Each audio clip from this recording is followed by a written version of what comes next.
Okay.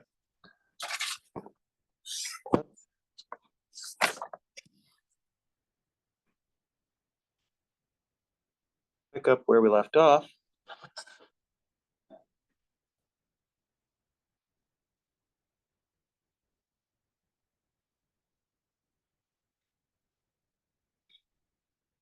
So last time we finished up chapter 6, sound about right? We came right to the tail end of chapter 6, so that's the end of cardiovascular. I'm sure you guys are happy about that one. After 2 very long chapters of cardiovascular, but with all that integration stuff at the end, you can see how basically it kind of touches on pretty much all of your systems that you have. So it's a pretty good one, right? So if you're familiar, if your strong point is cardiovascular, then you're in a good place, right? That's a good starting point.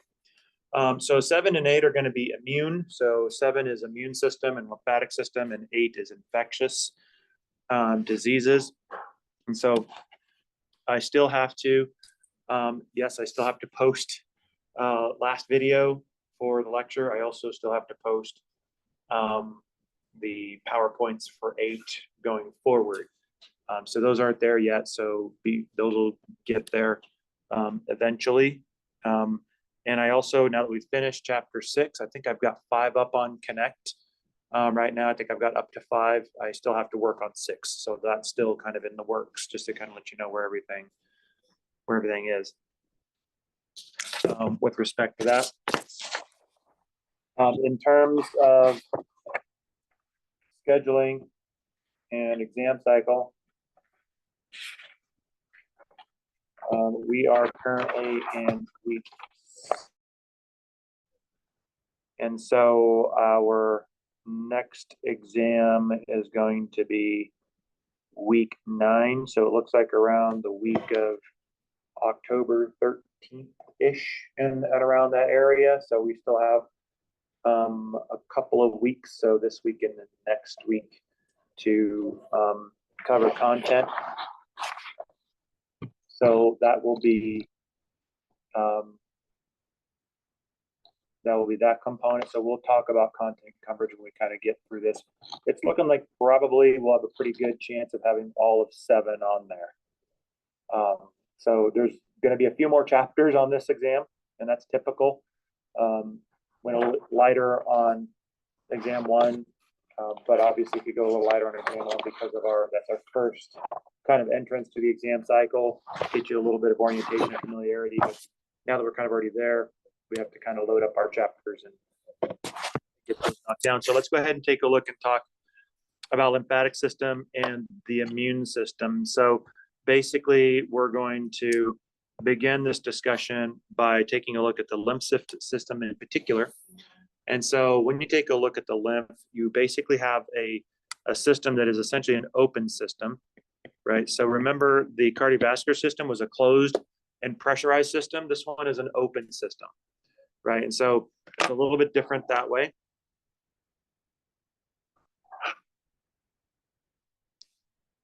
You still have lymphatic vessels and you have lymphatic organs. And so we'll take a look at each one of these. Now, the important thing about the lymphatic system, the main functions of the lymph system, is a couple things. First of all, a really big role for them is to absorb that excess fluid, right? So we saw the pictures of the capillary bed where you had the arteries basically transferring over to the venules, and you saw those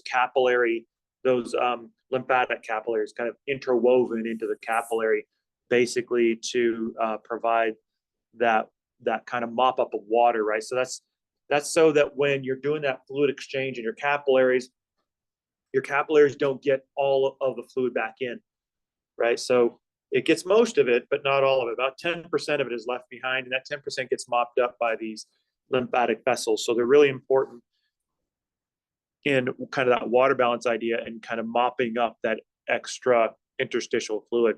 If you didn't have that, or if you have a pathology in that, what's going to happen is fluid is going to collect in your tissues and you're going to experience swelling, which clinically is referred to as edema. Okay. And so that usually is a bad sign.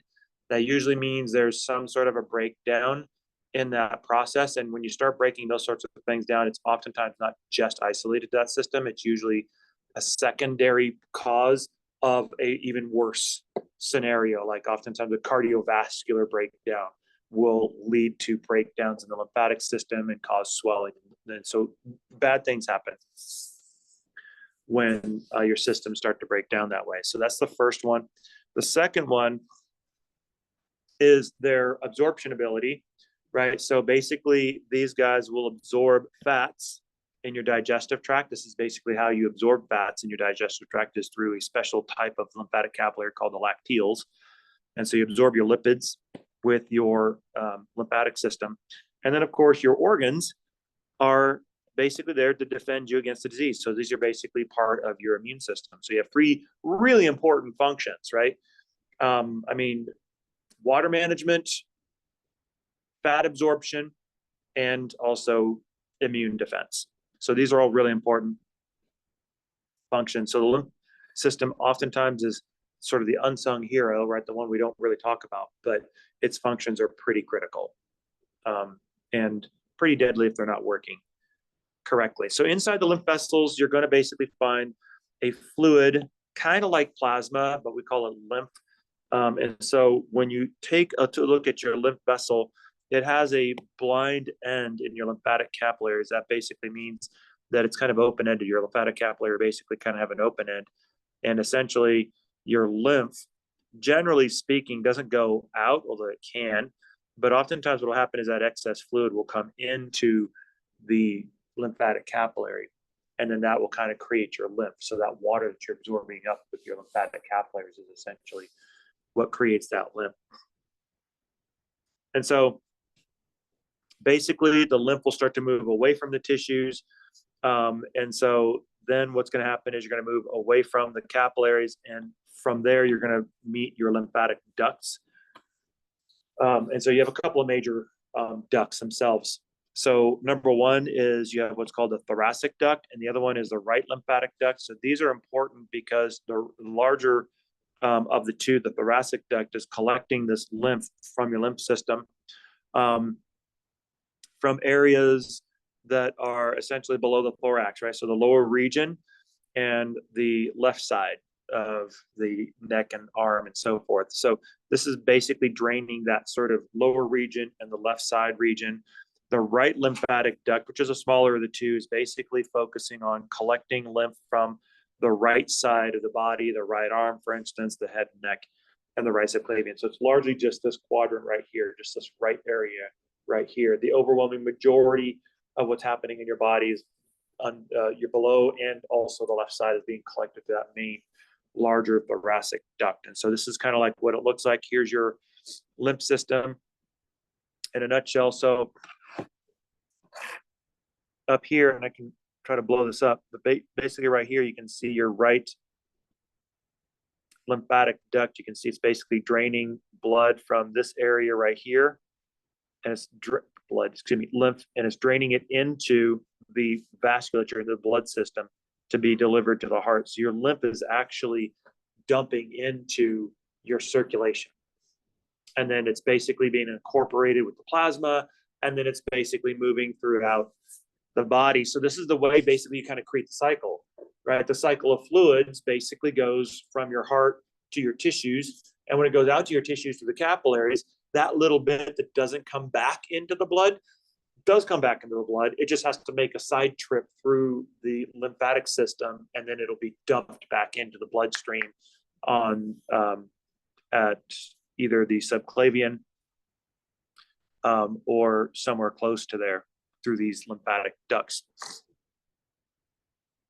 The larger thoracic duct, which is this guy right here, you notice this big bulge right there. So this is basically collecting lymph that's coming from the lower portion of the body. And you can see how these upper left regions are also draining into this larger thoracic duct. And so this is going to go directly up into the circulation and basically dump itself back into that blood that's moving through the heart itself. You notice you also see a couple of other minor connections. For instance, you can see there's like a little bit of a connection right there that's basically moving into that left subclavian, right? So there's a couple of things happening. So this guy basically is kind of going up, and it kind of goes back and around and then connects to that left subclavian. That's what we're talking about here when you're talking about it emptying into the left subclavian. So the part that we see the most, it's the most visible, is this large sort of bolus right there that's collecting a ton of fluid. Right? It's like a collection place. It's like Grand Central Station. Everybody's coming into that area. That's because there's a lot of stuff coming from the lower portion of your body and it's draining into that area. So what's happening, and what you don't see in this image, is this thoracic duct is going up, and then it's going behind the heart, and then it's tracking behind it, and it's curling back around, and it's basically emptying into that left subclavian. So this is the thoracic duct, where it enters into the bloodstream.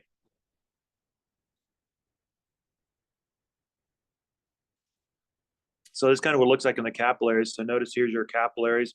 And then since these capillaries are open-ended, fluid can easily move into these lymphatic capillaries and then basically gets taken to the heart, or the subclavians rather, where it's dumped into that venous bloodstream on its way to the heart.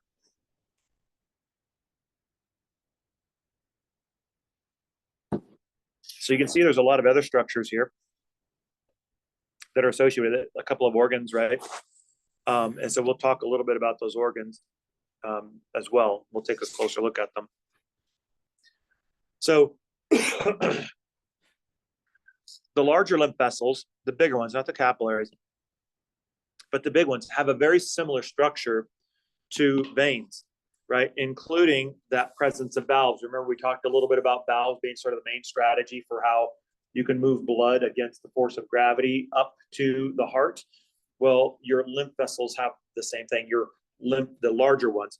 And so this has the same effect as the blood in the veins, right? It basically prevents backflow of the lymph. So you can't go back down, right? You have to only go up, because the only way that you can go is up. And so when you take a look at the movement of lymph, remember we talked about the movement of venous blood. We said there's a couple of ways you can move it, right?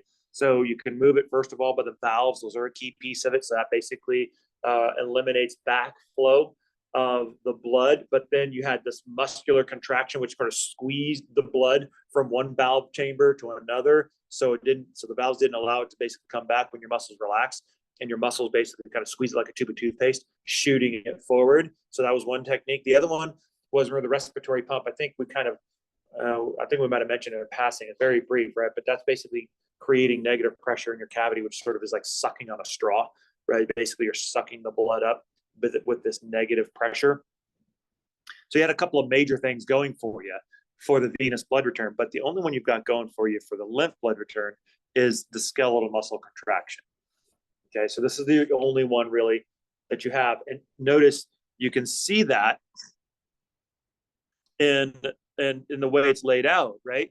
Because when you take a look at the venous blood, a lot of those veins are going through these big cavities, like your abdominal cavity and your thoracic cavity, right? The reason they can do that is because that pressure that's created in your cavity as you're breathing in and breathing out is what's sucking that blood upwards. The problem with that is, since you're only reliant on skeletal muscle contraction, these vessels tend to stay in skeletal muscle areas, so that you can ensure that you're basically squeezing that lymph up to this area here where you can dump it into the bloodstream. And at that point, then you can take advantage of those venous blood return mechanisms. Okay, let's take a look at the organs. So those are the vessels. Well, let's take a look at the organs, right? So there's a couple of different types of organs. You have basically primary organs and you have secondary organs. So the primary organs basically are going to be the red bone marrow, which is going to be important, and the thymus, which is also going to be important. The secondary guys are going to be the lymph nodes, the spleen, and the tonsils. These are all lymphoid tissues. So for instance, this is a view of our bone marrow. Why is this important? Because this is the one that's making all of the immune cells. We learned about that one in the last chapter, right? So this is basically where you're getting your red blood cells made. This is where you're making your white blood cells. And so this is an important one. Your thymus basically is a region where your T cells, your T cell lymphocytes, are matured. So you make them in the bone marrow, but they're not matured until they go to the thymus. That's why they're called T cells. T stands for thymus. That's where they're matured. And so these are this is an important outpost. Now, this is something that happens when you're little, right? So by the time you're an adult, your thymus is largely just converted to fat. So it's actually part of the fat that's around the heart itself. Your spleen does a lot of things. So it does red blood cell breakdown. It does a lot of immune sorts of things. There's a lot of immune cells that kind of hang out there in the spleen. And so it does a lot of things. So you can see, it's broken up into what's called red pulp and white pulp. So basically differences in the vasculature of the way the spleen looks. And these are different compartments in here. It's like cubicles, if you will. The spleen is kind of broken up into like little cubicles. Use connective tissue to do that. And so in these little cubicles, you have little spaces where different cells can be doing different jobs. Okay. And then, of course, you have your lymph nodes, which are also kind of broken up in a similar fashion to the spleen. You have a cortical region. And so your cortical region is toward the outside. Your medullary region is toward the inside. And you have both T cell and B cell lymphocytes that are kind of hanging out there. So a lymph node is sort of like a garrison. It's like a barracks. Right? This is basically an outpost where your immune cells are outposted. And you got them scattered throughout your body. Right? The idea being that if a bad guy enters your body, it'd be kind of nice to have a garrison of soldiers nearby to protect you, right? And that's kind of, that's kind of a common strategy. As a matter of fact, the Romans were the first ones to give that to us, right? They were the first ones to really do these kind of what we now in the modern military have as like bases around the world.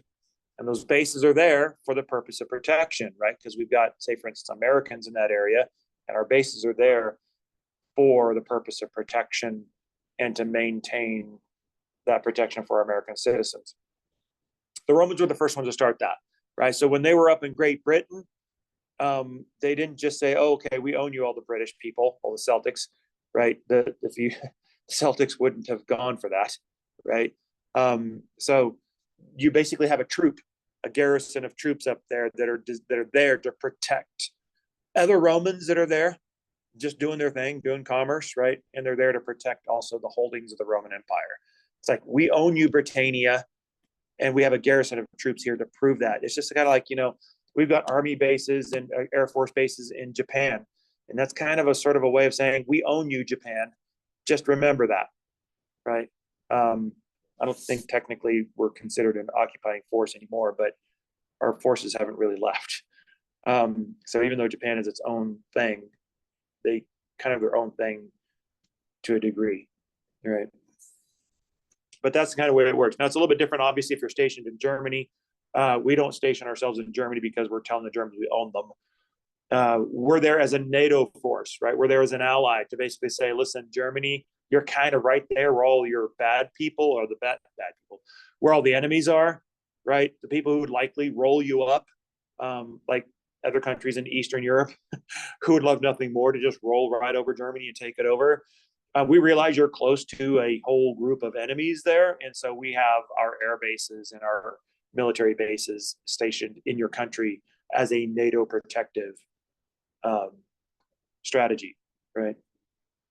So it's kind of the same idea, right? As a matter of fact, your immune system can actually be thought of very well by analogy as a military. It's a military that basically is designed to protect your body from invaders.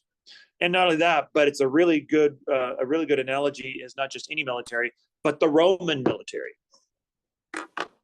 Because the Roman military, like our own, was a highly trained and a very specialized group of soldiers. They weren't just a bunch of gut punchers. They were a very tactically trained group of individuals. And so they were highly trained, very smart, very savvy, very wily. If you ever study military tactics, it's always fascinating to read about how the Romans win. They always win. And the reason why they win is because they're clever and they're very ingenious and they're patient, right? I mean, it could take them years to take down a city, but they'll wait. And they'll just do the waiting game, and they'll build engineering, works to get to you. They will get to you eventually. And so they're very well trained, but that's like us. But unlike us, they were actually a surprisingly small army. We have a fairly good sized army, military, I should say, not army. Army is just 1/4 of the military, right? But we have a very, very good sized military. It's not the biggest one in the world. I think China has the biggest military in the world. But the Romans had a shockingly small military for as much turf and territory as they covered for their empire. And so how they got away with it was not sheer numbers. They didn't win against their enemies with sheer numbers. That's not the way they won. They won with strategy and tactical maneuvers. That's how they won. And so when they were maintaining these outposts like Britannia, for instance, which became Great Britain, it was literally a very small group of soldiers that was maintaining the entire British Isle, which is, if you think about it in today's terms, is actually crazy. That's how well trained they were. Everybody knew not to mess with the Romans, right? And so it's very helpful to think of the immune system in that fashion. It's a very small group of cells. We learned about that one in the last chapter, right? We're talking about less than 0.1%, right? Less than 0.1%. That's how much white blood cell there is in our formed elements. But because they're small, they're also very highly trained. And so they're very effective. Okay, so it's kind of like having an army, a very small army made up of Navy SEALs, right? Or Delta Force or something like that, or Army Rangers, right? So you don't have a lot of them, but man, the people that are there, God help you, they're really well trained, right? So let's take a look at the first stop, right? The first one, which is red marrow. So the red marrow basically is important because it's going to be the site of your blood cell production, both red and white. And so in children, basically most of your bones are red marrow. In adults, it disappears. A lot of that red marrow turns into fat, or yet what's called yellow marrow, which is mostly fat. And so we only have a couple of outposts where we have our red blood cell still producing, mostly in the long bones.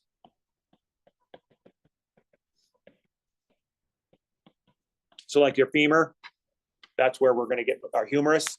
That's this guy up here. The femur is the big thigh bone, right? So that's where we're going to see most of our red blood cell production. The important thing is here in the red marrow, this is where you're going to see your B cell lymphocytes. They're called B because basically they mature, they develop and they mature in the bone marrow. That's why they're called B cell lymphocytes. Now you're also making T cell lymphocytes there, but those T cells are only produced there. They then have to go off to the thymus for maturation. That's why they're called T cells. So the thymus, which is the next piece, is basically this thoracic cavity. It's kind of just right above the heart. So if you take a look at the heart, it's just sitting right on top of the heart. It's going to be the largest in kids, in little children. It gets smaller as we get older, and it turns to fat. And so as we get older, basically what happens is it just becomes that protective fat around our heart. And it's a good thing, right? Because the fat is there to protect our heart from shock, from blows, things like that. So it's kind of a shock absorber as we get older. Now, what it's doing is, first of all, when it's active, it's producing a hormone called thymosin. And thymosin is what's responsible for maturing T cells into mature T cell lymphocytes. Now, the T cells that you have, basically you have since you're like a little kid. So you develop all your T cells from when you're a little kid. And then as you get sick, all you do is you basically match up the correct T cell with the correct bad guy, okay? But you have basically the repository of all your T cells from early on. So your immature T cells will go from the marrow where they're originally produced, and they'll go to the thymus where they are matured.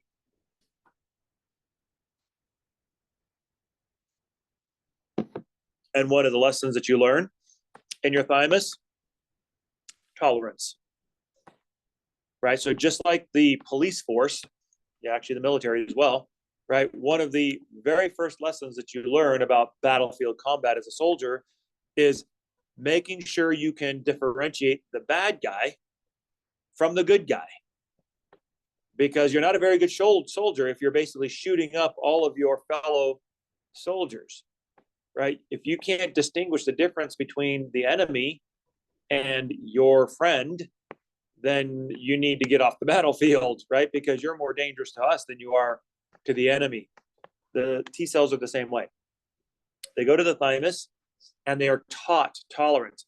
The best example that we have here in civilian life is police academy, right? So if you take a look at the police academy, there's a stage in their training where they go through the shooting ranges, and then they're trained to basically decide when and who to shoot, right? So how to use deadly force and how to deploy it when you do use it. The idea being, and we've all seen these, right? The shooting ranges where you got the cardboard pop-up that comes up, and like, you know, half the time it's like the mother with the little baby. And so the police officers have to learn how to not shoot the baby, right? Or the mother with the baby. But then when the bad guy comes up, that's the one you shoot, right? So you have to learn how to pick and choose to make sure you're not shooting somebody who's a civilian versus shooting somebody who's the bad guy, right? And so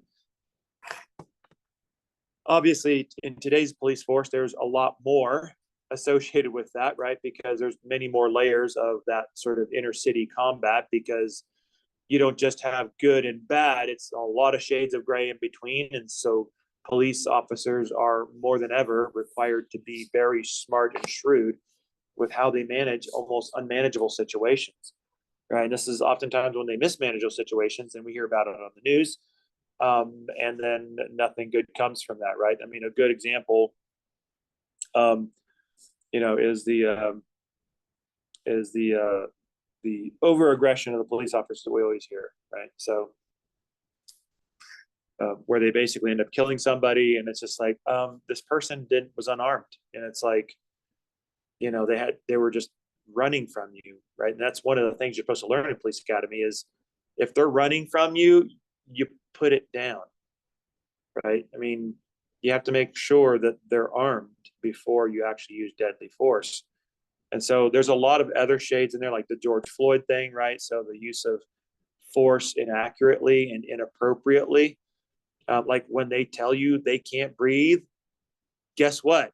You got to let go of the grip, right? Because otherwise you're a murderer at that point. You're not a police officer, you're a murderer, right? And so there's a lot of things now that our police officers are having to learn, more than just like, okay, you're a good guy, you're a bad guy, right? Even if it's a bad guy, you can't kill him, right? That's just not an acceptable situation. And so that's kind of what the T cells are doing. The T cells are learning how to tolerate cells in your body, and then how to identify the bad guys and how to go after the bad guys, okay? So the spleen is going to be basically a big blood filter. Your kidneys also filter blood. We'll talk about that a little bit later, but your spleen is going to be a big blood filter. And so typically this is kind of in the upper left region. So it's like right around in here. And so it's divided up into different types of regions by connective tissue into what we call red pulp and white pulp. And so in the red pulp, you're going to have macrophages, which will go in there and remove pathogens. So a lot of times pathogens will circulate their way back into the spleen, and the macrophages will kill them. They'll also pick up debris, things like that, worn out red blood cells. This is for blood cell recycling. This is a normal function of the spleen itself. You typically have, and so there's a lot going on in the spleen itself. All of these are redundant, however, and that's one of the reasons why you can live without a spleen. So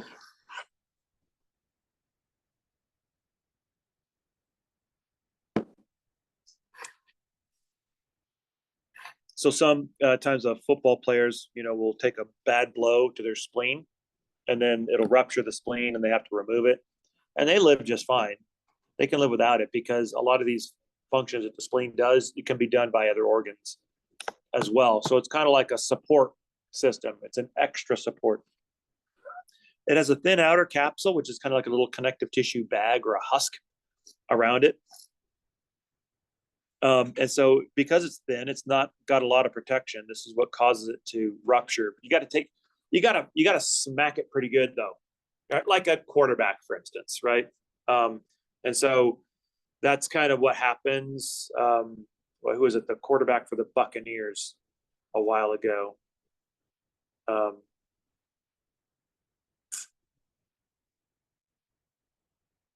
gosh, his name's escaping me now. I can see his face. His dad played for the Giants and won a Super Bowl with Bill Parcells. Phil was his dad's name. His name is Chris. Oh my gosh, I can't believe I just totally blanked on his name. But he basically got hit. He was running the ball and he got hit in the abdomen pretty hard by the defender, and that ruptured his spleen. He had to have it taken out. He still played. He could still play, but he doesn't have a spleen now. That's going to hit me like in the middle of nowhere and I'll just randomly shout his name out. You're like, huh? It's like, so it's going to drive me crazy all day long.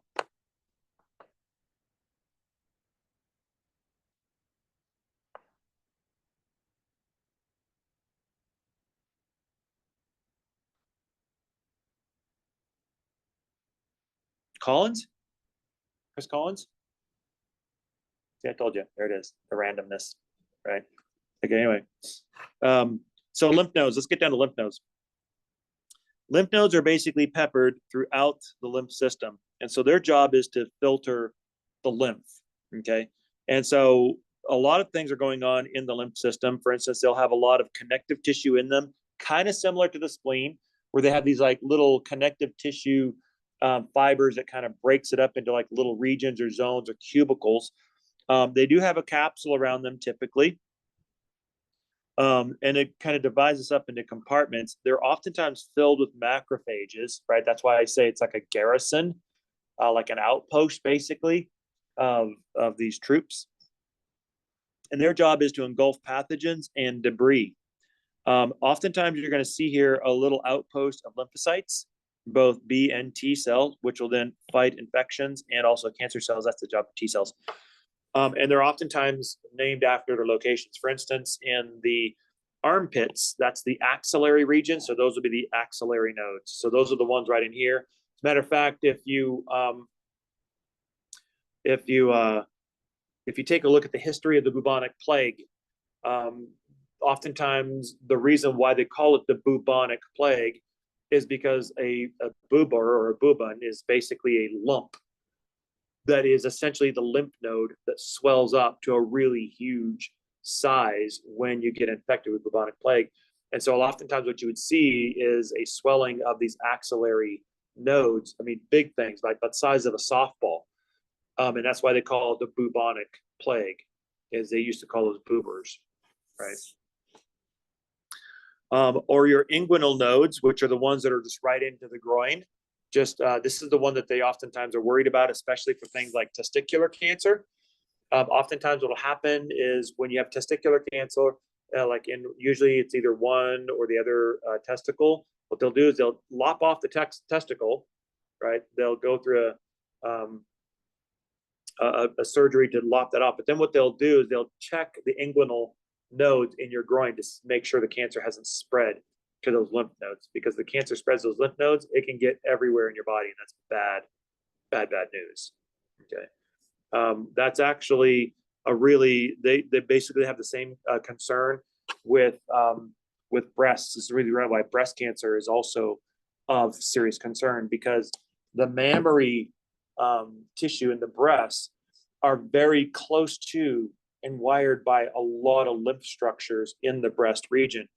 So you can see how the breast basically has a lot of lymph vessels in and near and right next to the mammary tissue. So if you have a cancerous lump in the breast tissue, it's usually like right, very close, dangerously close to the lymph system, and it can easily get access to that lymph system and then start spreading throughout the body. It's one of the reasons why we are so concerned about breast cancer and why we're so adamant about, kind of self-examination and catching any kind of growth early on, is because that's the only way that we can sort of get there in time before it jumps into the lymph system.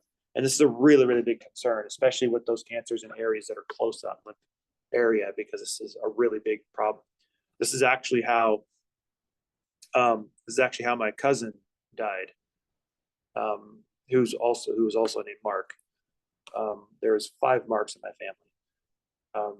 And he was my older cousin. He died when he was 39, and he left behind a wife and a baby. And that's because it started out as testicular cancer, and they thought they found it. They thought they got it all. They checked the inguinal nodes close by. They took off the testicle, and which was heartbreaking in and of itself, because they wanted to have more kids. And so that was a situation where it's like, yeah, you're not going to be able to, you can either have kids or you can live. Those are your 2 choices. Of course, that's a tough one to have, right? And then as it turned out, they didn't get it all. It did actually spread to the inguinals, and he ended up developing lung cancer later. And that's ultimate. And lung cancer is, nothing good happens once you get lung cancer. So at that point, it was clear that the cancer was metastatic. That means it was spreading throughout the body. It just happened to stop at lungs, which is a really bad place to stop. But the rest of it is still moving around the body. It could stop anywhere. And it was the lung cancer that finally took him down. And that's basically why he died so young. So that's why these cancers are of a very, very great concern, especially where they are and how close they are to these regions. His mom, my aunt, my dad's sister, is an amazing woman, because she's in her 90s now, and she has literally outlived everybody in her family.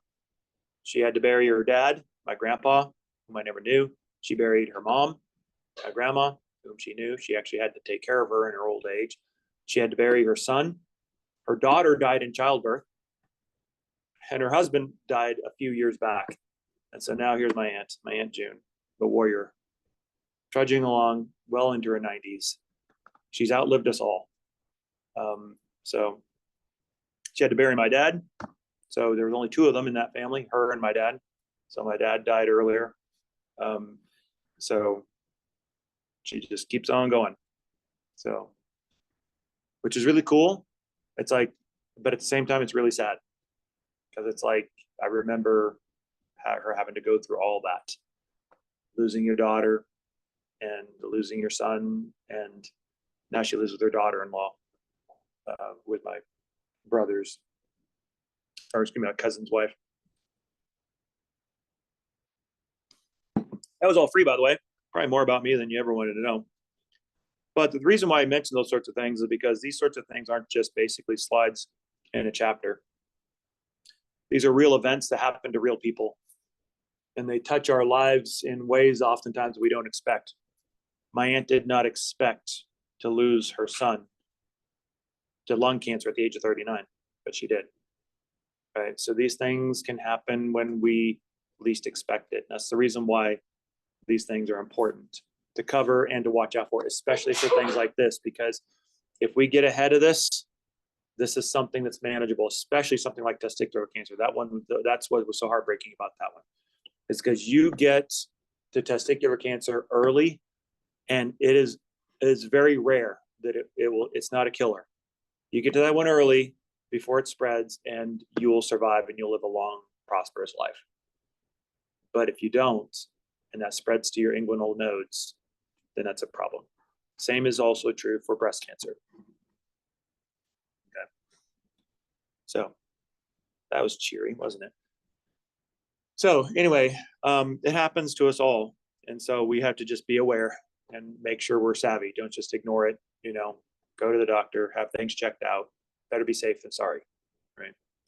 So these are the common areas that we see it, right? So neck, armpit, and the groin. By the way, those are the same places that we saw the bubonic plague developing all their those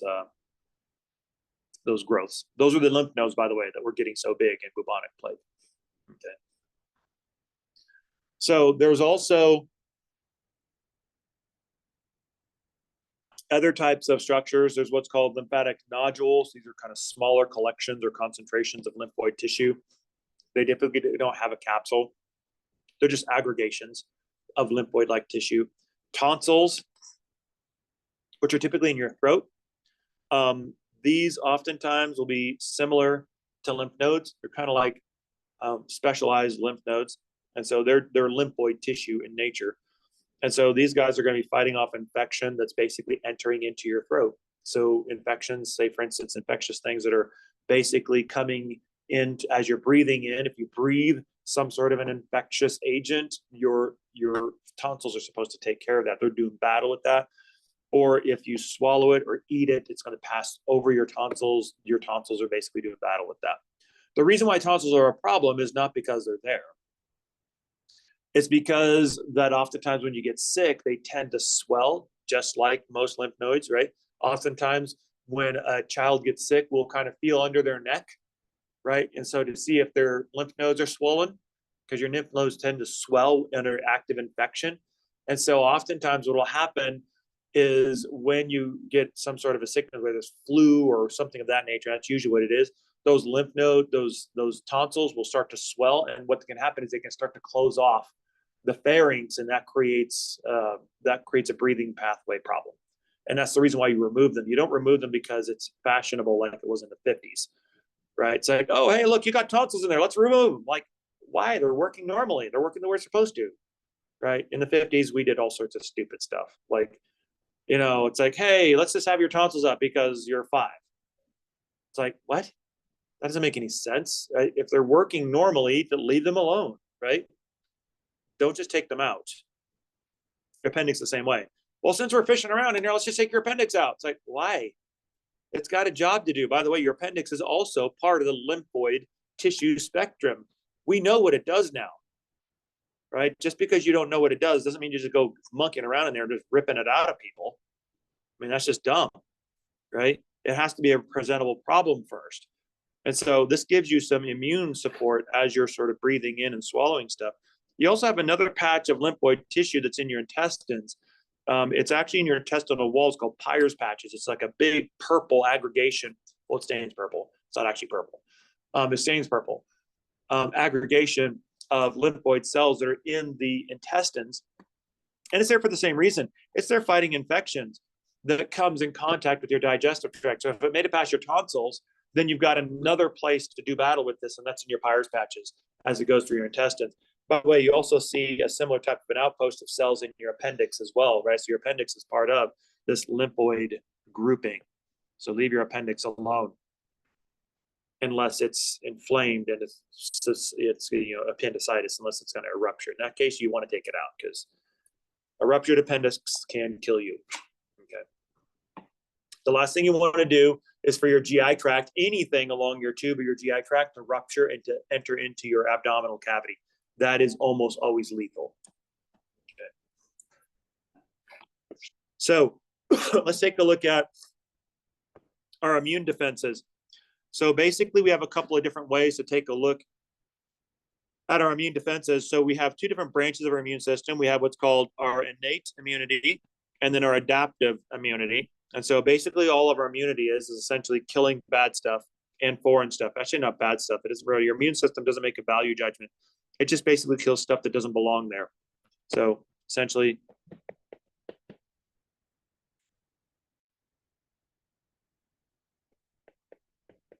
it basically kills non-self cells, but it also is abnormal cells.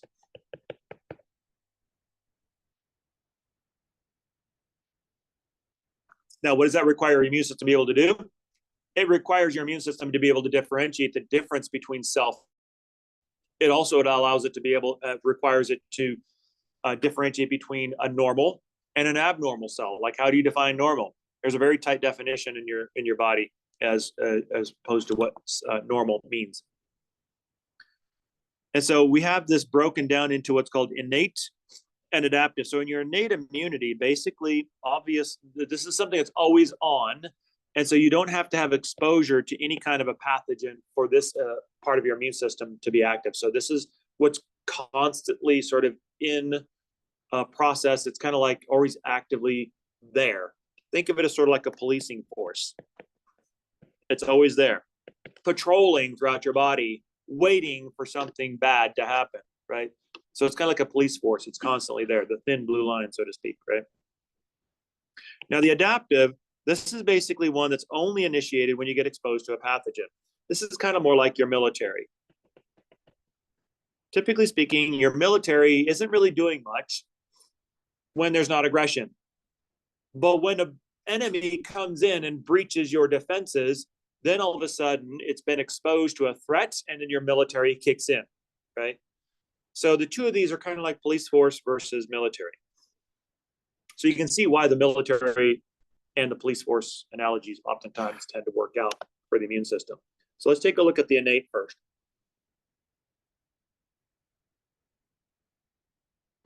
So your innate system is also referred to as your non-specific immune defense. And so typically what you have here are things that aren't necessarily drilling down on any particular bad pathogen. It's simply just creating like safety barriers for you, your normal protective strategy. And you have basically three different types. Number one is the first place you want to start is by creating both physical and chemical barriers, right? So if you throw up a barrier, then the bad guy's not going to get through. This is kind of like the idea of the old ancient historical way of building cities, right? So these big city states with walls around them. And so those ancient cities had those walls around them as a protective barrier, essentially to protect them from invading armies. Walls don't work out so well anymore. Ask the Chinese, right? I mean, their Great Wall never really kept the Mongolians out.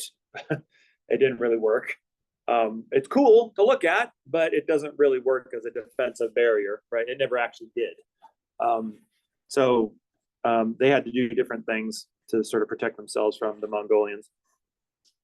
The second one is inflammatory response. So this is kind of like a little bit more of a physiological response. And so we oftentimes will run into this a lot. So inflammation essentially is what we're talking about here.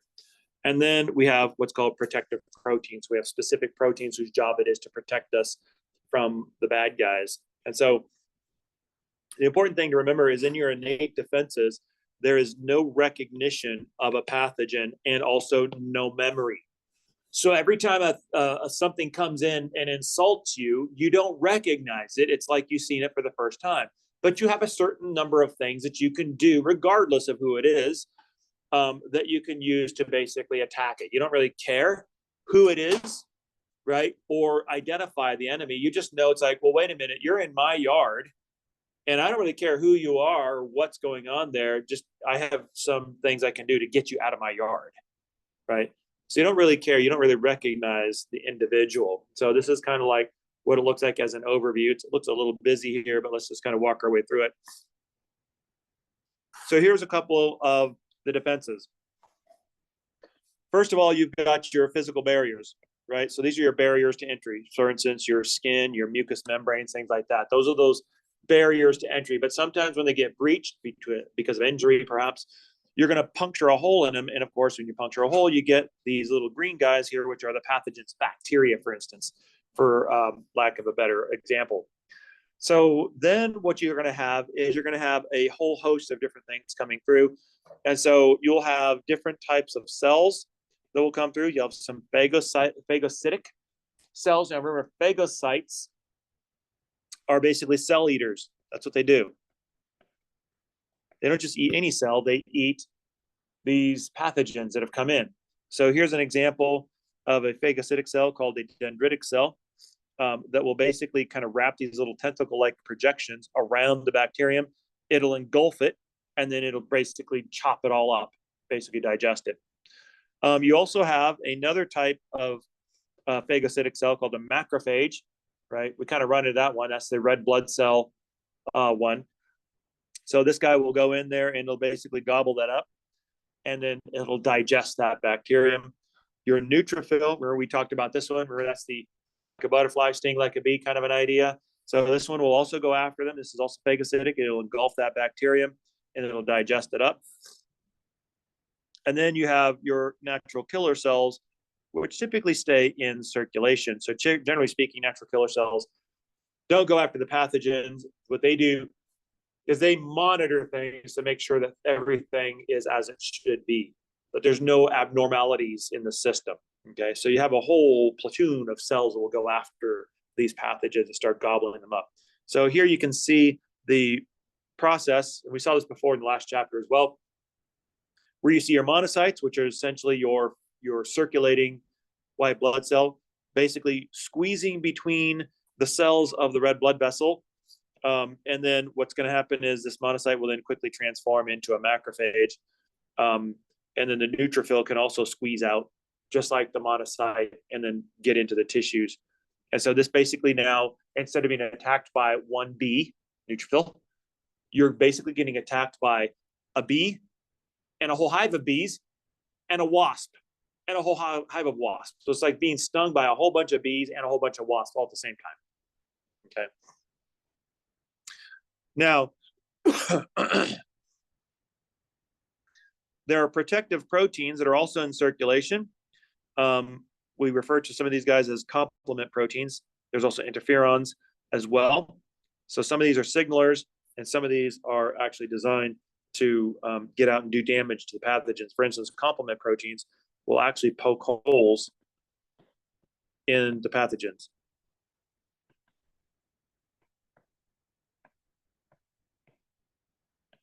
In the membrane. So they actually poke it in there. You also have cytokines, right, which are communication molecules.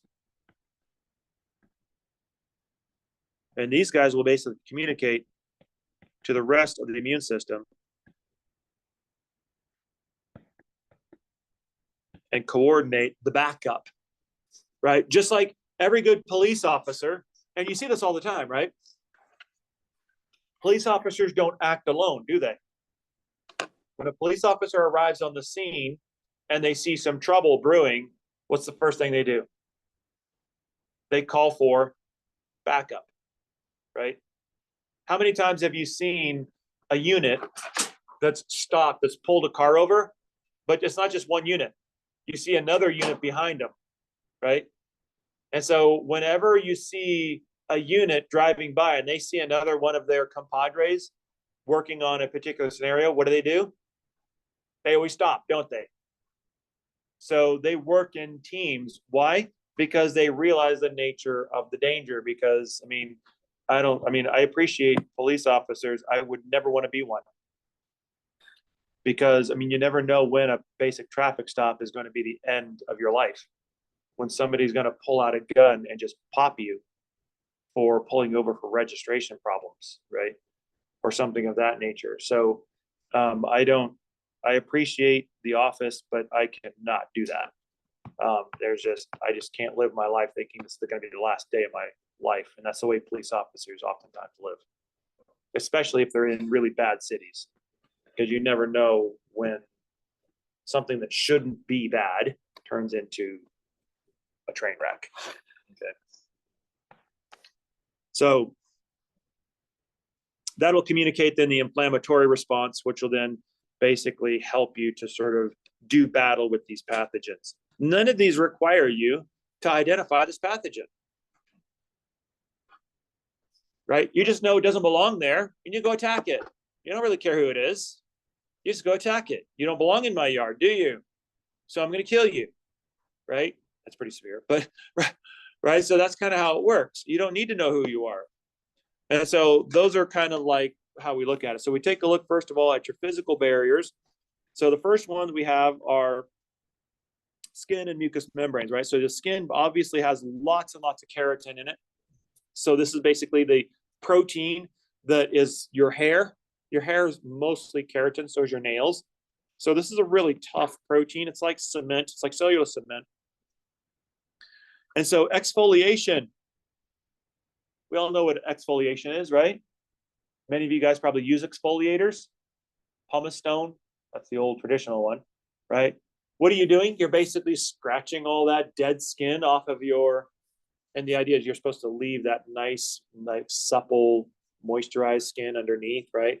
That baby skin underneath. That's kind of the idea of exfoliating. But you're naturally shedding skin cells everywhere you go. As a matter of fact, you're leaving your skin cells in this room right now as we speak. That a lovely thought, right? There's evidence of you everywhere you go. We're just shed everything. Okay. But what happens is when you're exfoliating is all the bacteria and stuff that's on your skin goes along with it.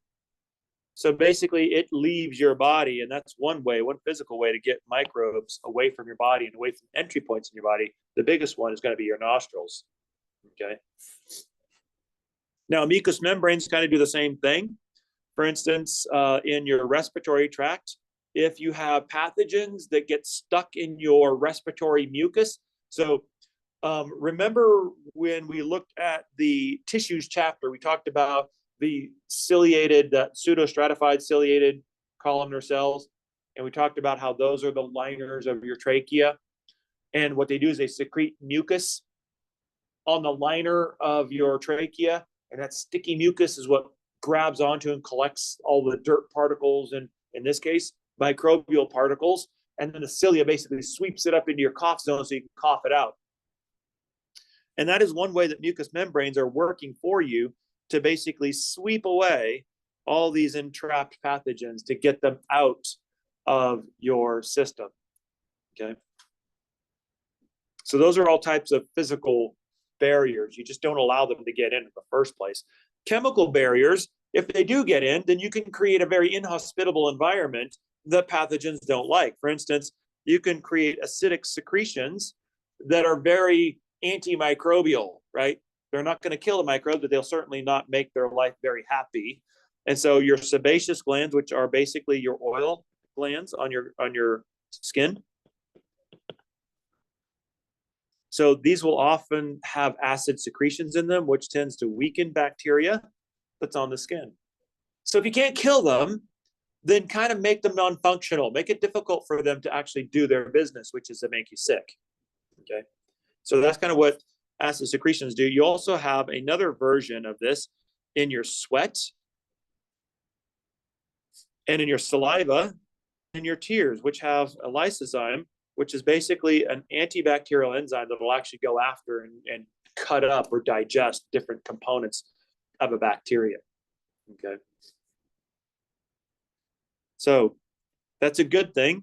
I'm glad that my tears have lysozymes, because I remember in grad school once I was working with E. coli because we were transferring a gene into the E. coli. So we're going to study this as our vector. And when I was preparing it, I actually splashed some of that into my eye. And of course I washed my eye out, but then my professor was like, well, you should be good. So your lysozyme should be able to take care of the rest of it, chop up those proteins, and then you're not going to have an E. coli, big pussy eyeball hanging out or something like that. Right. So you got to get gross with it, right? Because we're getting close to Halloween. So we got to get dark here. Right. So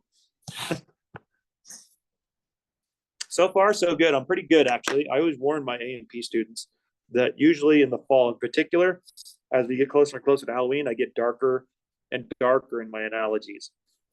So far, I've been well behaved. I haven't been too dark, but there's still a ways to go. So I can always start diving quickly, right? So the first line of defense, this is basically what we're talking about, where these physical and these chemical barriers. A couple of other things you also have for chemicals, right? So the stomach has a very acidic pH, right? This pH is a pH of 2.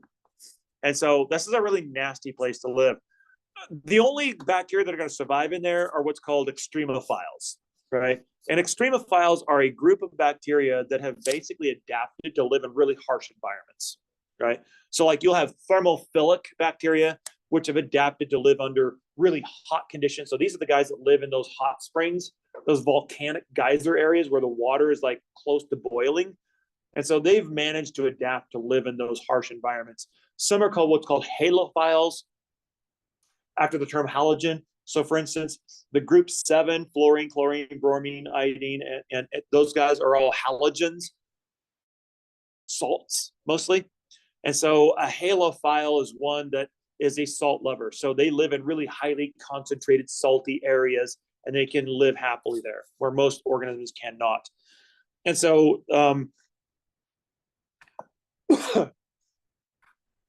most bacteria can't live in harsh acidic environments. like your stomach, for instance. And so that's going to be an inhibitory thing. So that'll basically either kill them or it'll basically slow them down enough to where your immune system can catch up to them. Okay. So that's going to be most of the case. You also have a little bit of battle in your intestines because you have normal bacteria that we call flora. So your normal intestinal flora basically is your normal bacteria. You have it in your mouth, you have it in your intestines. And so what happens is, by the way, you also have E. coli in your system. It's part of your natural flora. This is the reason why probiotics are good for us, is because what that does, it restores balance. But all these guys basically live in a peaceful, relative balance with each other.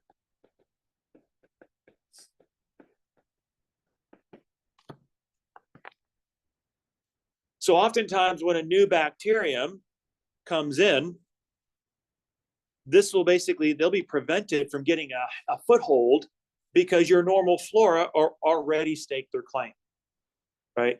It's like, if I want to be a farmer and I want to buy land now, it's going to be difficult. Why? Because all the land that's out there is already owned by somebody else. There's already natural flora, agriculturally speaking, already out there.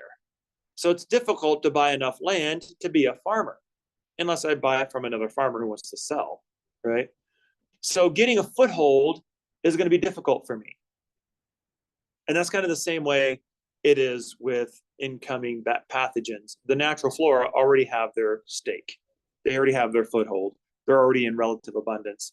Now, if you take an antibiotic, this is one of the reasons why you don't want to take a chronic antibiotic. It's not a good thing. First of all, one thing you can do is you can inadvertently kill off all your natural flora. And when you kill off your natural flora, bad things happen.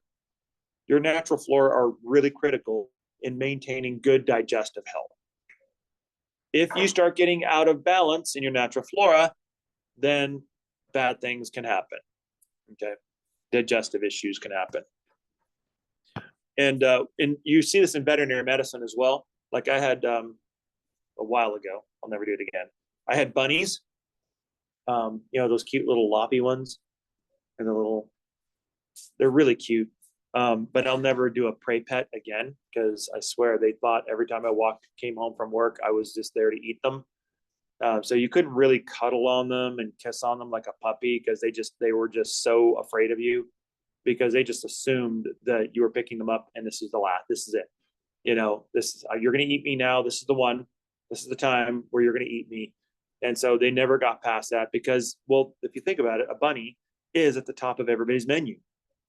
Every predator out there, it's like, okay, close to the top of the list, bunny, right? Some other rodent, right? Mice, rats, some other rodent, bunnies, they're there, right? They're all right there at the top of my food chain, right? That's my list. That's my McDonald's if you're a predator out there, right? So it's for good reason. Everybody wants to eat them. I would probably be a little paranoid too if everybody wanted to eat me. And so they were super cute, super, super cute. But boy, I mean, it's almost impossible to help them in a veterinary sense because you have no clue what's going wrong with them. And it's impossible to treat them because they're so afraid of everything. And you're more likely to kill the bunny taking them to the vet than you are to help them, because they'll just like do that whole bunny freeze thing and they'll just kill over. It's like, we're just trying to help you, right? So I'll never do that again. Super cute. I'll enjoy them from afar. But the one time they did cuddle, I remember Sophie, she was cute. She always used to jump up on me on the couch every now and then, and she would kind of crawl up in here and dig around in there because I used to have like little treats in there. She'd kind of dig around my neck, and you could hear her doing like her little bunny grunts in there. They're super cute. But the problem is they're prone to diarrhea. And it's difficult, right? Because you have no clue what the cause is there. And you take them to the vet and they're like, what am I supposed to do with a bunny? I mean, it's like, there's nothing you can do. So they just basically gave her a broad spectrum antibiotic to wipe out her natural flora. And then they gave me some little bunny num-nums to give her that were full of probiotics. That's like a little bunny treat. They were full of probiotics to repopulate her natural flora. The idea being that the diarrhea is caused by an imbalance in her natural flora, right? And so that was the reason for that. So that's kind of a situation where you have issues that can occur with the bunny. Trust me, the last thing you want in your apartment that you're not supposed to have animals in is, I shouldn't say that because I'm recording this, right? That's okay. I don't live there anymore. Is a bunny with diarrhea. There's nothing worse in terms of pet management than trying to figure out how to clean up this bunny. I didn't want to think about it. It's like PTSD for me now. So just, you get the idea, right?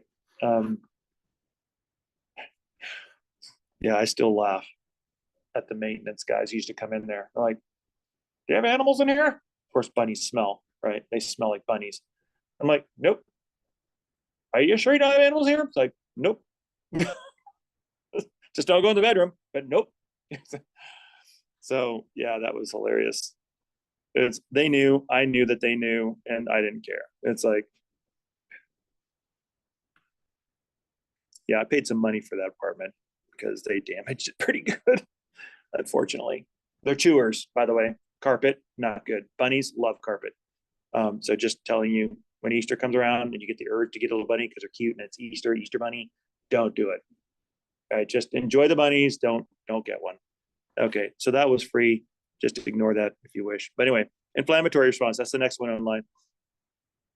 So this is your second line, right? So if you make it past your barriers, you got to have a backup plan. You got to have a little bit more than just your barriers to go with here. And so this is basically where your backup plan comes in. And so this is where you're going to start to deploy your neutrophils and your macrophages to start going after those pathogens. They're going to start phagocytizing those pathogens. And oftentimes, along with the inflammation response, you're going to have your hallmark classic symptoms, right? So you have 4 major symptoms of inflammation. You're going to start getting redness.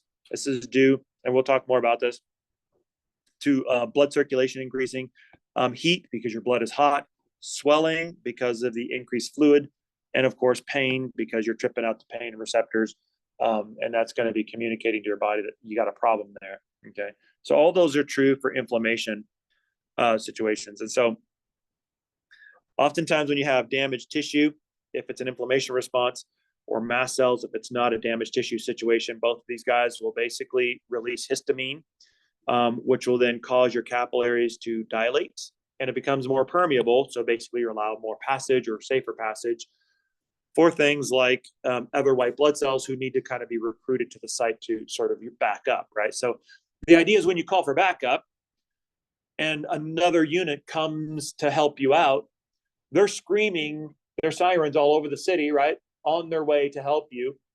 But what happens on the roadways when we hear a police officer coming behind us? Yeah, you're supposed to pull over. It's amazing how many people don't do that anymore. I'm like, get out of the way. It's like, by the way, if you're in the way, they can ram you. They have the authority to ram you and get you out of the way.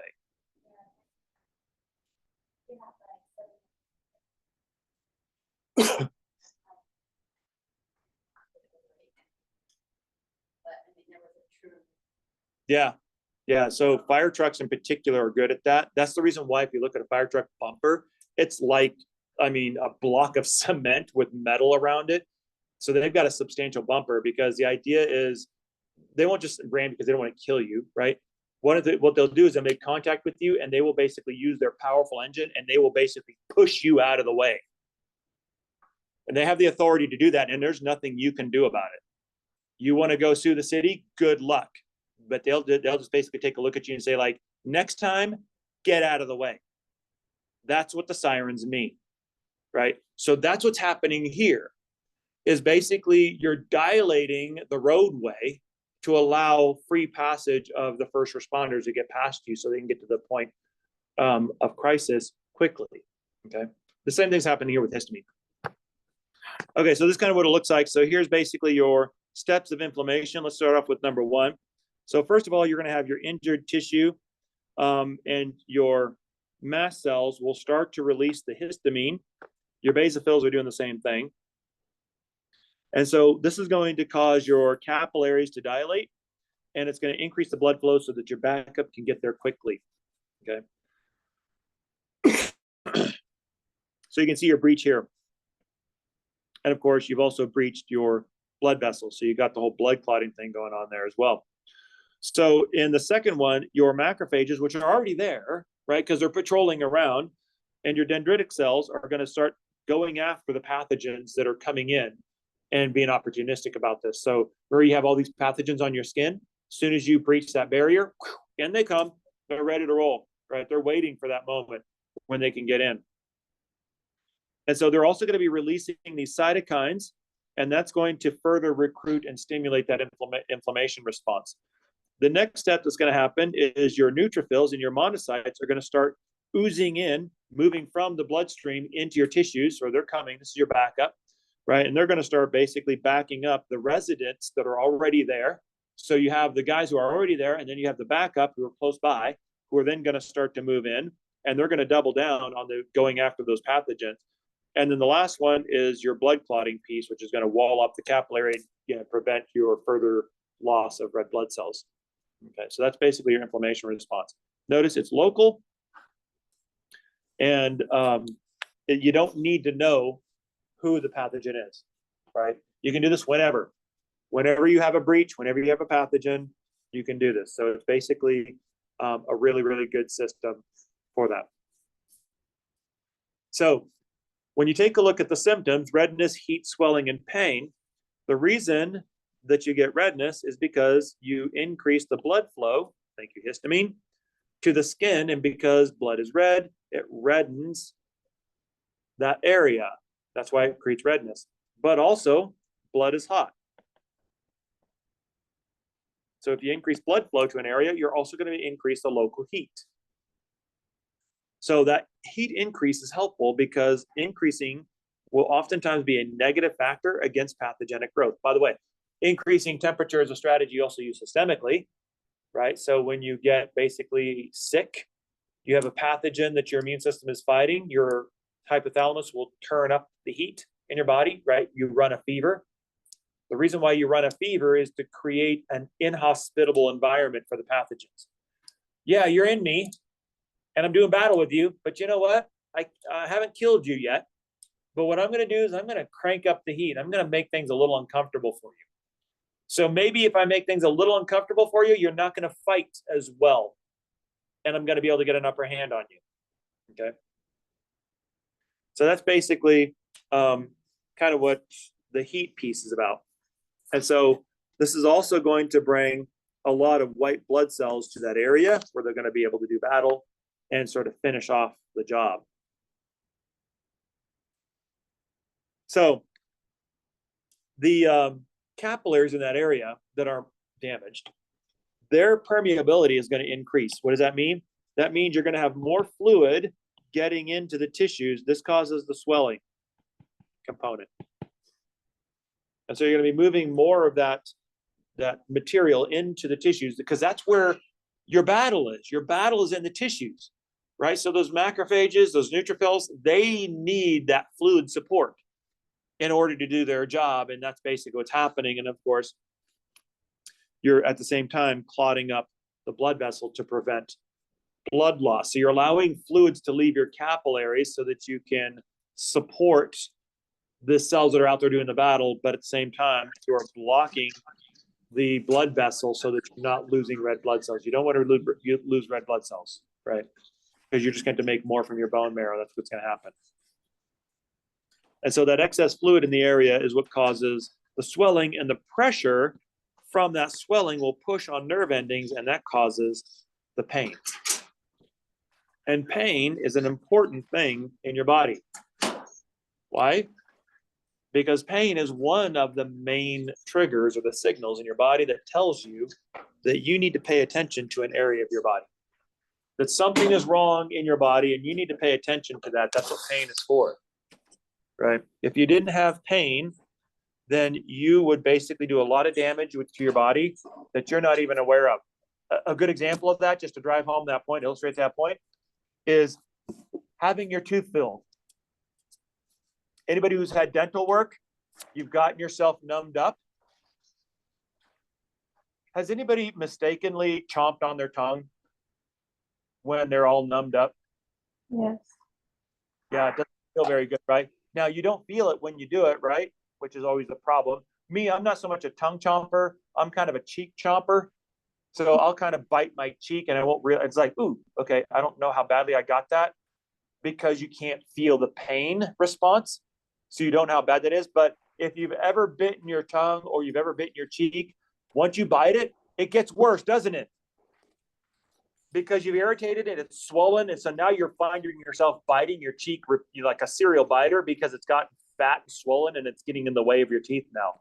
And when you're numbed up, you can't tell how bad that is until it wears off, right? And then all of a sudden you're like, well, my tongue hurts, right? We've all been there, yes? So that's a good example of why pain is an important response, because it's telling your body how to basically organize itself and essentially make sure that you are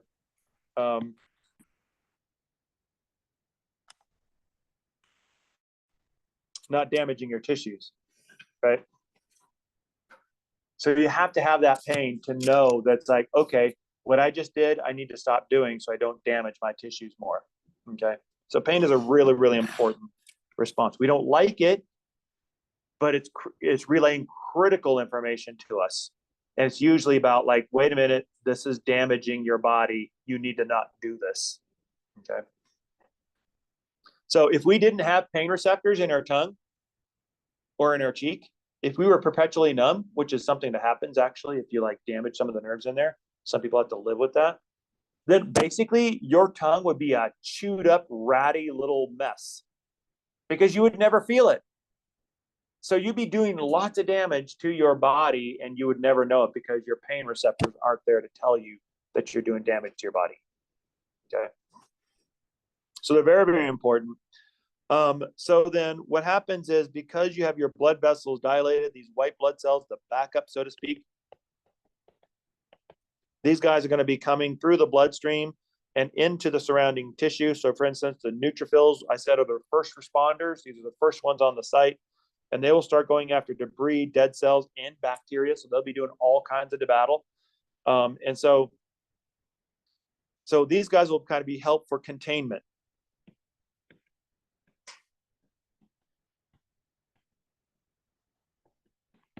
So if you start doing battle, then the bacterial cells won't get a chance to get going, to get a foothold, and if everything's working well.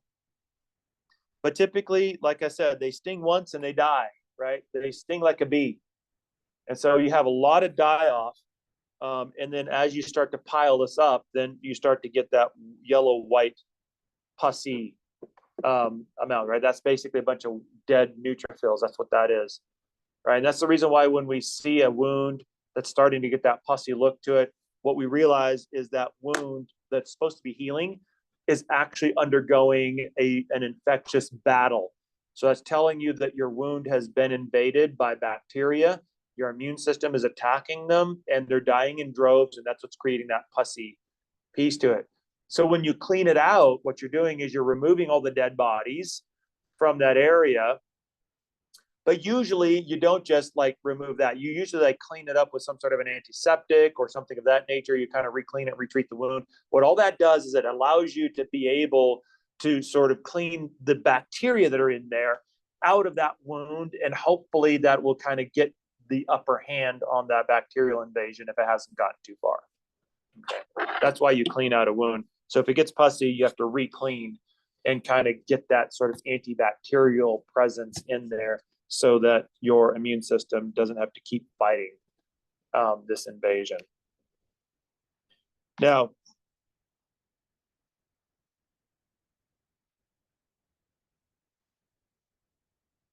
the neutrophils, because they only sting once and die, they're easily overwhelmed.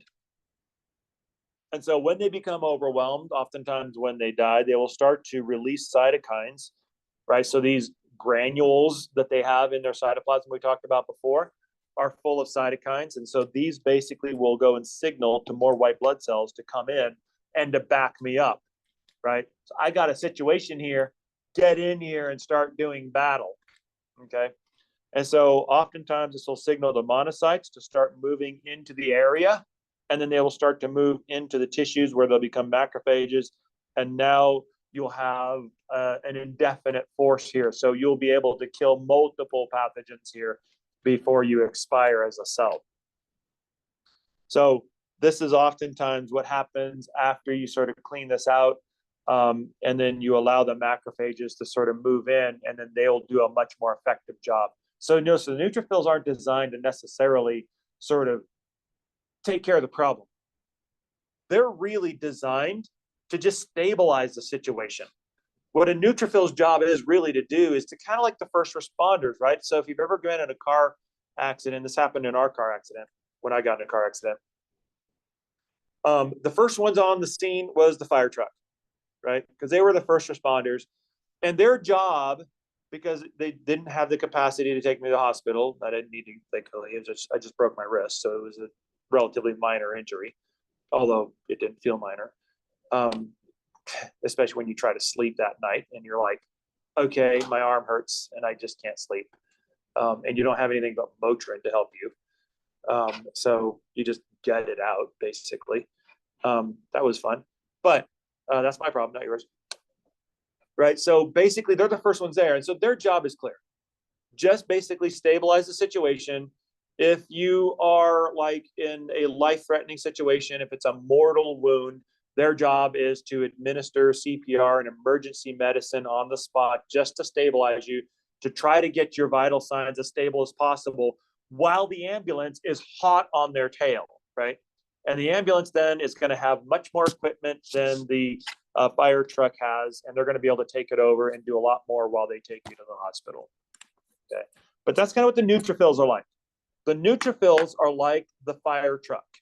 Their job is to get there and to just basically stabilize the environment and just to kind of contain it, and not to fix it, but just to contain it, to basically keep it from getting worse while the ambulance is coming in. That's like the macrophages, who will then be able to take over the situation and really start to set things right. Okay, that's kind of what's happening with inflammation. Now, what about the protective proteins? Because that was the fourth one, I believe. So basically the protective proteins come down to what we call the complement system. So there's what's called complement proteins. These are basically plasma proteins that are circulating throughout your system. Oftentimes we refer to them with the letter C, or complement, right? So I think there's like, I forget how many there are, but C3 is kind of one of the big ones. And so there's several different complement proteins. And so what they basically do is they'll kind of ratchet up this inflammation response. And so when they come in, they will do a couple of things. First of all, they will bind to the mast cells, which will stimulate histamine release. Remember, the histamine is a vessel dilator, so that's going to get more backup to come to you. Okay. Others will attract phagocytes, so you get more soldiers on the ground. Okay. And then others will form what's called a membrane attack complex, so a MAC. This is basically a hole, so it basically pokes the hole in the membrane. And so if you produce a hole in the surface of the bacteria, then you're going to be able to compromise that bacteria. Fluids oftentimes will enter into the bacteria, will cause the bacteria to blow up like a water balloon, and then eventually they'll just burst. And this is kind of what it looks like. So here's our complement proteins. You can see we have several of them that just start to insert themselves into the membrane. And as they sort of insert themselves, they form this little ring-like structure, which is this little membrane attack complex. That's what this thing is. Now, because the bacteria is salty on the inside, we're going to talk a little bit about this, about osmosis, or the salt sucks mantra, or water chases salt. So since the inside of the bacteria has a lot of dissolved salts and proteins and things like that inside of it, it makes it look like high concentration of solute. And so what that's going to have is going to have a sucking effect on the water. So the water is going to be sucked into the cell. And as the water goes into these MAC complexes, it's going to basically blow up this cell like a water balloon, and it's going to rupture and basically pop the cell.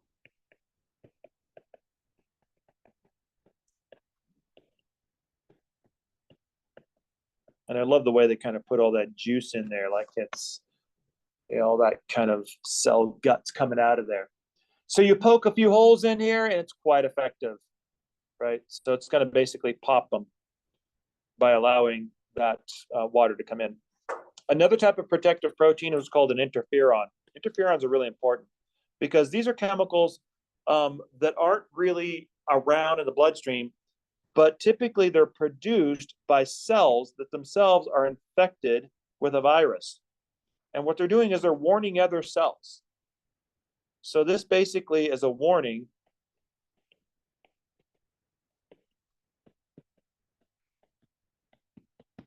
to other cells that, hey, I'm virally infected. You might want to stay away from me. And it basically kind of helps other cells, like a non-infected cell, communicate to them.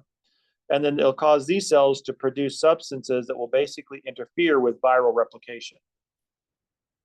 So if the virus can't replicate, it can infect. So what it does is like, hey, I'm infected with the virus. Here's my interferon. Start making molecules that will start to frustrate the activities of the virus. And then you can kind of basically tip people off that way. Okay. So let's go ahead. That's our innate immune system. Notice at no point did we ever have to identify the bad guy. We simply just had to know that they were bad. They didn't belong here. We just went on the attack. Okay. Now the adaptive defense is different. The adaptive defense is a situation that will oftentimes happen after your non-specific, that's your innate, have failed. And so if the infection basically exceeds the capacity of your innate system to handle it, then you start switching to your adaptive. And oftentimes this is the case, right? Because with the exception of just minor invasions, like for instance, your immune system isn't responding with like your lymphocytes and stuff like that to just a minor cut in your skin. That's your inflammation response. That's your innate system that's taking care of that, right? There's minor breaches, minor invasions, which are easily handled. Skirmishes, if you will, not necessarily wholesale problems, right? This is something that a police force can handle. And so you can have small skirmishes, you can have fairly sizable skirmishes, right? But basically, the police force is able to handle it. Now, once it becomes a scale where it's just too much for your police force to handle it, then you start kicking it into the military response, right? So that's basically what's kicking in when you have your adaptive defenses.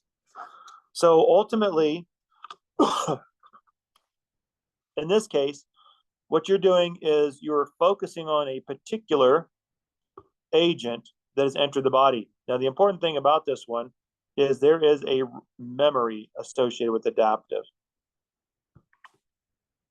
So you will identify, so there's recognition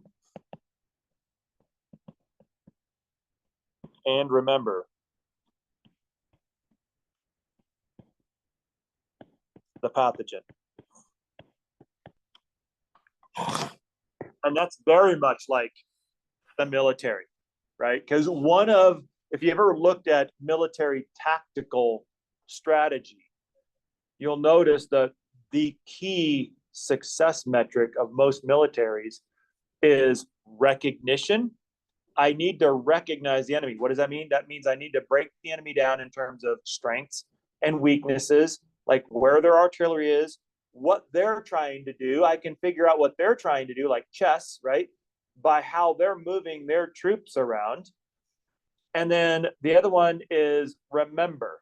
I remember the tactics that were used before that worked on this particular enemy, and I'm going to use the same tactics on them because there's a formula for success here, right? A good example of that, a masterful example of that, is the entire construction or the strategic development of Operation Overlord.